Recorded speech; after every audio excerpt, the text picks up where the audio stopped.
Boop. I am Roboto von Kruger, and this is 8NN. Friday, July 7th, 2017. And these are the happenings as they happening now. Boop, beep, beep. This just in. Boop. News reports show that the 23-month-long destabilization campaign by GFI Solutions have inflicted sustainable damage to the infrastructure of all infiltrated sub-farm groups targeted by Mission Control. 3 separate synchronized co-op attacks targeted multiple counteragencies and have been neutralized. Beep. Penetration engagement testing was managed by Operation SOCNET. All attacks were backed up and provided by Special Operations Emergency Response Specialists and 2 separate subdivisions of Active 8 agents of Sector 9275.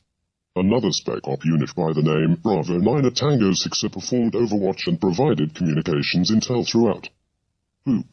Beep. The Department of Doom Defense has scheduled a press conference for later this month to go over discrepancies concerning witness reports. Boop. Beep.